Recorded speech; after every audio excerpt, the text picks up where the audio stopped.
Hello everyone. कैसे हो आप लोग? होपफुली आप सब कुछ अच्छा चल रहा है और अच्छा पढ़ रहे हो। तो अपने अभी नया टॉपिक स्टार्ट करने जा रहे हैं क्लास 12th का, जो कि most important topic of physical chemistry है। और क्यों है? क्योंकि बच्चों को बहुत सारी प्रॉब्लम्स आती हैं इसमें, न्यूमेरिकल्स में, कॉन्सेप्ट्स में। और इसको आपको हर कॉन्सेप्ट को काफ़ी अच्छे से पढ़ोगे तब जाके आपके क्वेश्चंस बनेंगे। तो चलो अपने शुरू करते हैं आज इलेक्ट्रोकेमिस्ट्री।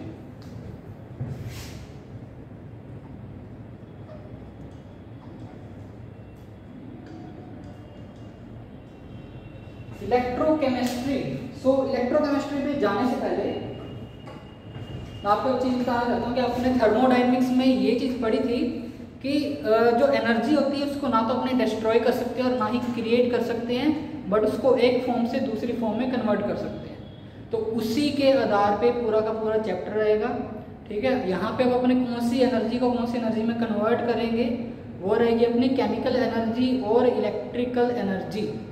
इन दोनों के बीच में कन्वर्जन रहेगा, या तो केमिकल एनर्जी इलेक्ट्रिकल एनर्जी में कन्वर्ट होगी या इलेक्ट्रिकल एनर्जी केमिकल एनर्जी में कन्वर्ट करेंगे इस चैप्टर में। इसका बेसिस यही है। चैप्टर के नेम से ही पता चल रहा है, इलेक्ट्रो केमिस्ट्री। इलेक्ट्रो मीन्स यहाँ पे रहेगा आपका इलेक्ट्रिक करंट, इलेक्ट्रिक करंट, और केमिस्ट्री का मीन्स कोई भी केमिकल रिएक्शन, है ना। इन दोनों वर्ड से ये चैप्टर का नेम बना इलेक्ट्रोकेमिस्ट्री। तो अभी मैंने बोला कि इलेक्ट्रिकल एनर्जी और केमिकल एनर्जी दो टाइप के अपने पास एनर्जीज हैं, उनको आपस में कन्वर्ट करना है।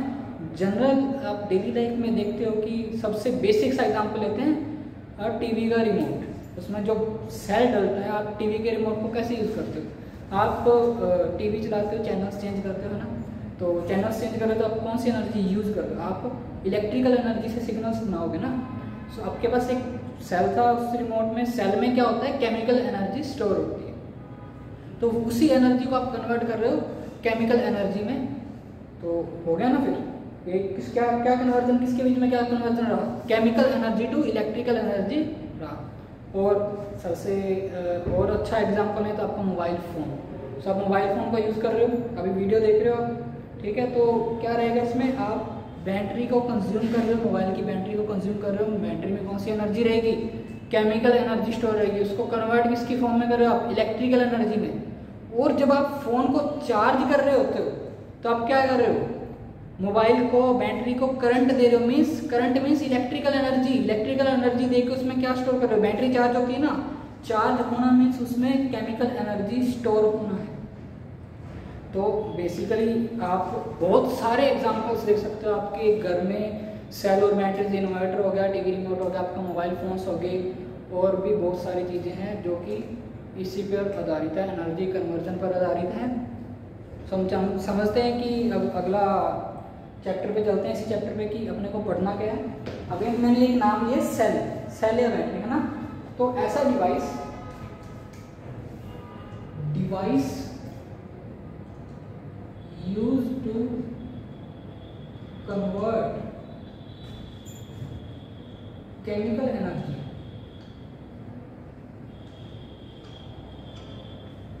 into electrical energy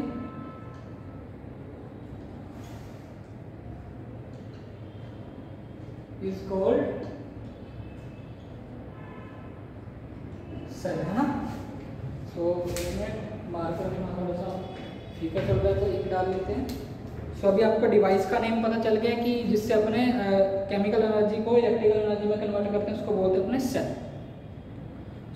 सेल का अपने अगर देखें क्लासिफिकेशन, सेल का क्लासिफिकेशन देखते हैं। अभी आपको चैप्टर की हेडिंग से आइडिया तो हो गया होगा कि हमने पढ़ने क्या वाले हैं इसमें।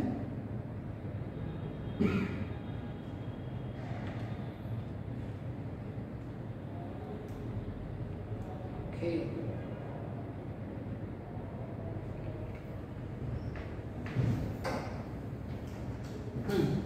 अपना था यहाँ सेल, है ना। ऐसा डिवाइस जिससे अपने केमिकल एनर्जी को इलेक्ट्रिकल एनर्जी में कन्वर्ट कर रहे हैं, या vice versa. Vice versa means electrical energy to chemical energy also. वो अपना होता है, यहाँ पे लिख देता हूँ, और वाइस वर्सा, है ना। अब देखो कि सेल कितने टाइप के, सेल की स्टडी करनी है अपने को बेसिकली यहाँ पे। सो सेल है अपने पास दो टाइप के,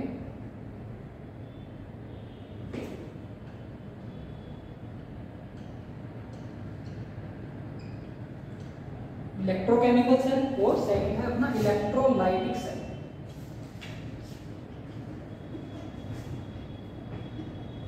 अभी मैंने एक बात की थी कि या तो हम इलेक्ट्रिक वर्ड का मतलब क्या था, इलेक्ट्रिक करंट और केमिकल रिएक्शन, या तो हम इलेक्ट्रिक करंट से केमिकल रिएक्शन करवाएंगे, मतलब इलेक्ट्रिक करंट दे के केमिकल रिएक्शन कैरी आउट करवाना, या फिर केमिकल रिएक्शन से इलेक्ट्रिक करंट प्रोड्यूस करना।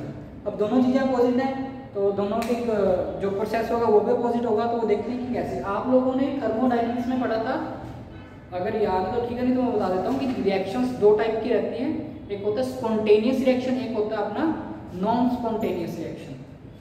सो स्पॉन्टेनियस रिएक्शन में क्या रहता है, वो रिएक्शंस जो खुद हो जाती हैं, अपने आप हो जाती हैं, उन्हें किसी एक्सटर्नल एनर्जी की जरूरत नहीं होती, तो वो होती है स्पॉन्टेनियस रिएक्शंस। एक होती हैं नॉन स्पॉन्टेनियस रिएक्शंस, जिनको कोई एक्सटर्नल एनर्जी देनी पड़ती है, फिर जाके वो रिएक्शन कंप्लीट होगी, मतलब रिएक्शन होगी।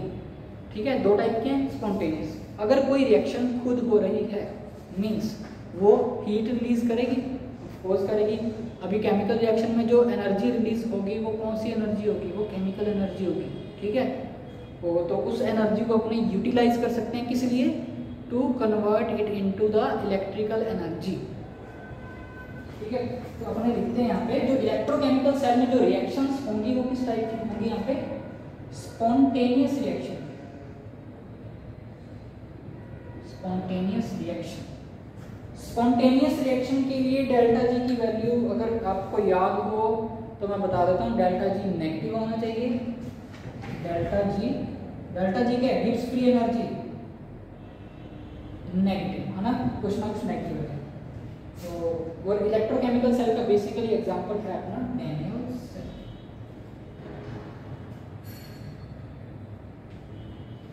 ओके, अब आते हैं electrolytic cell.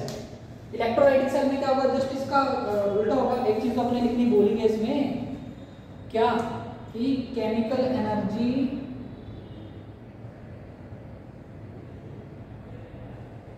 To electrical energy convert करते हैं अपने यहाँ पे केमिकल एनर्जी को इलेक्ट्रिकल एनर्जी में। ठीक है, ओके। सो अब अपोजिट आ जाओ बिल्कुल इसमें, इलेक्ट्रोलाइटिक सेल। यहाँ पे क्या होगा, रिएक्शंस कौन सी होंगी, नॉन स्पॉन्टेनियस होगी, मतलब अपने को एक्सटर्नल एनर्जी देनी पड़ेगी उस सेल में कि वो रिएक्शन हो जाए। तो यहाँ पे किस टाइप की रिएक्शन अपने non spontaneous reaction, non spontaneous reaction. ठीक है, और इसके लिए डेल्टा जी की वैल्यू होती है पॉजिटिव, ये आपको याद रखना है। इसका काम अभी आगे आएगा, इसको प्रूव भी करेंगे यहाँ पे, डेल्टा जी नेगेटिव कैसे है, डेल्टा जी पॉजिटिव कैसे है। ठीक है, in the form of cell. और ये कौन सी एनर्जी को कन्वर्ट करेगा, यहाँ पे हमने इलेक्ट्रिक करंट दे रहे हैं ना, तो इलेक्ट्रिक करंट दे रहे हैं, इलेक्ट्रिकल एनर्जी दे रहे हैं। इलेक्ट्रिकल एनर्जी देंगे तो वो किस में कन्वर्ट होगी, केमिकल एनर्जी में। Electrical energy to chemical energy. तो बेसिक डिफरेंस ये रहेगा अपना सेल्स का, एक इलेक्ट्रोकेमिकल सेल है, एक आपका इलेक्ट्रोलाइटिक सेल है। इलेक्ट्रोकेमिकल सेल स्पॉन्टेनियस रिएक्शन होती है, इसका डेल्टा जी नेगेटिव होता है, और ये डैनियल सेल इसका एग्जांपल है बेसिक। और ये करता क्या है, सबसे इंपॉर्टेंट काम है इसमें कि केमिकल एनर्जी को इलेक्ट्रिकल एनर्जी में कन्वर्ट करेगा। और इलेक्ट्रोलाइटिक सेल है वो इलेक्ट्रिकल एनर्जी को केमिकल एनर्जी में कन्वर्ट करेगा। अब बात करते हैं कि इलेक्ट्रोकेमिकल सेल इन्वेंट कैसे हुआ, उसका आइडिया आया कहाँ से। सो चलते हैं अपने कि इलेक्ट्रोकेमिकल सेल इन्वेंट कैसे हुआ। तो एक एक्सपेरिमेंट हुआ था, एक्सपेरिमेंट लिखो बना।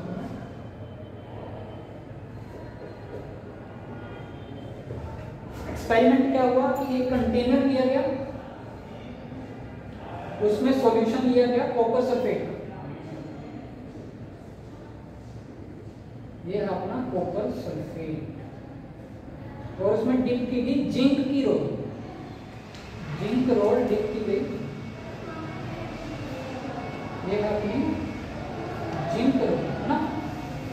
कॉपर सल्फेट का सॉल्यूशन किस कलर का होता है? ब्लू कलर का, बचपन से पढ़ते आ रहे हैं, ब्लू प्योर। ठीक है, अब देखा क्या गया जब इसको डिप किया गया, इसमें बस एक्सपेरिमेंटल सेटअप सिर्फ इतना ही है, कंटेनर लिया, उसमें कॉपर सल्फेट का सॉल्यूशन लिया, उसमें जिंक रोड डिप कर दी। कुछ टाइम बाद, आफ्टर सम टाइम, देखते हैं, पहले लिख के देखते हैं आउट ऑब्जर्वेशंस, फिर उसको कंटेनर में शो करेंगे। पहला कि जो जिंक की रोड थी वो वेट में रिड्यूस हो जाती है, मतलब वो पतली हो जाती है rod. Zinc rod get reduced in weight. देखो ये रहा अपना कंटेनर,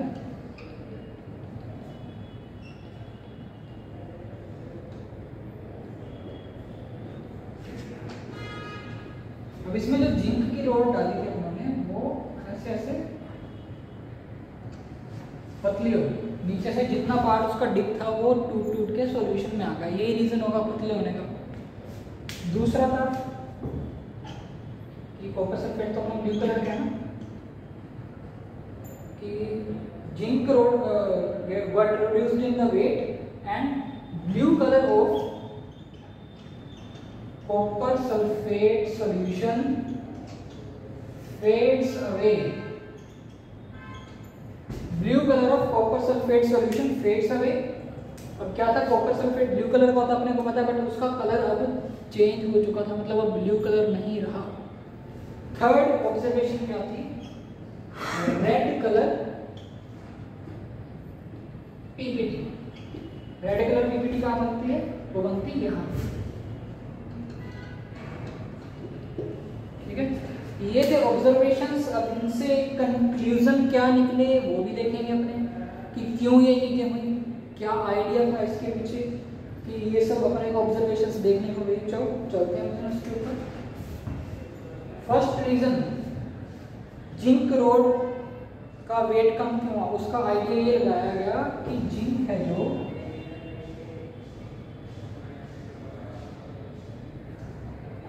वो टूट टूट के सॉल्यूशन में जाता है। ठीक है, अब यही रीजन होगा ना कि जिंक टूट के सॉल्यूशन में जाएगा, और कहाँ जाएगा, तभी तो उसकी रोड पतली हो रही है पहले से। और रेडॉक्स रिएक्शंस में आपने पढ़ा था, जब कोई भी स्पीशीज इलेक्ट्रॉन लूज करती है तो उस प्रोसेस को अपने क्या कहते हैं, उस प्रोसेस को अपने बोलते हैं ऑक्सीडेशन। ठीक है, तो यहाँ पे जिंक का ऑक्सीडेशन है।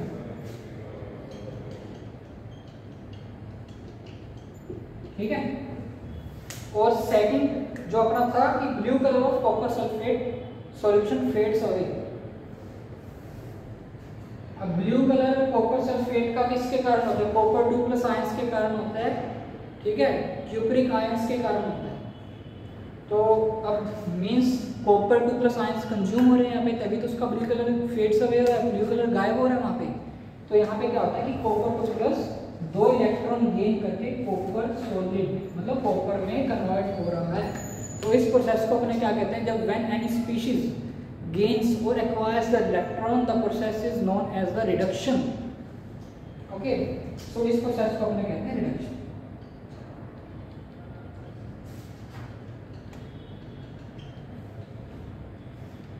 सो इस दोनों के रीजन ये लगाया गया। कंक्लूजन ये था कि ये जिंक की रोड क्यों रिड्यूस हुई, क्योंकि उसका ऑक्सीडेशन हो गया। कॉपर का ब्लू कलर, कॉपर सल्फेट का ब्लू कलर क्यों फेड अवे हुआ, उसका रीजन था कि उसका रिडक्शन हो गया। उसमें जो 2 इलेक्ट्रॉन लूज किए थे जिंक ने, वो 2 इलेक्ट्रॉन कॉपर ने गेन कर लिए। मीन्स ऑक्सीडेशन एंड रिडक्शन दोनों ही एक साथ हो रहा है। तो कौन सी रिएक्शन हुई? Redox reaction. जब किसी रिएक्शन में ऑक्सीडेशन और रिडक्शन दोनों होते हैं तो उसको अपने कहते हैं रेडॉक्स रिएक्शन। और रेड कलर पीपीटी का क्या रीजन था कि जो कॉपर होता है वो ब्लू कलर का होता ही अपना, और जो कॉपर सॉलिड होता है वो पीपीटी की फॉर्म में यहाँ पे नीचे जमा हो गया, एक्यूमुलेट हो गया, उसको अपने कहते हैं, उसका जो कलर होता है वो रेड होता है, डार्क रेड होता है, डार्क रेड। सो ये कंक्लूजन थे इसके कि जो ऑब्जर्वेशंस मिली अपने को, उसका ये रीजन था। और अब अपने जो अपने को आइडिया मिल गया है इलेक्ट्रोकेमिकल सेल का, बट प्रॉब्लम्स क्या थी आप देख रहे हो, अपने ऑब्जर्वेशंस देखने अपने को फायदा क्या हुआ इससे।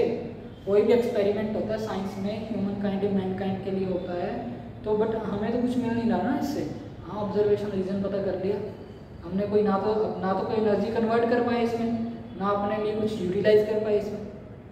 सो देखते हैं कि अब इसमें इसी के आधार पे जो इलेक्ट्रोकेमिकल सेल इन्वेंट हुआ वो कैसे हुआ, अब अपने उसी टॉपिक पे चलेंगे। सो होपफुली आपको ये समझ में आ गया होगा, मैं इसे इरेज कर देता हूँ। और अब मैंने आपको एक एग्जांपल बताया था डैनियल सेल। अब उसी सेल में अपने जिंक और कॉपर, यही सेम सेल को अपने अलग वे में पढ़ेंगे, जिसको हमने इलेक्ट्रोकेमिकल सेल का नाम दिया, ठीक है। और आप वैसे इसके बारे में तो 11th क्लास में भी आपने सुना था, तो उसी को अपने डिटेल में पढ़ने जा रहे हैं।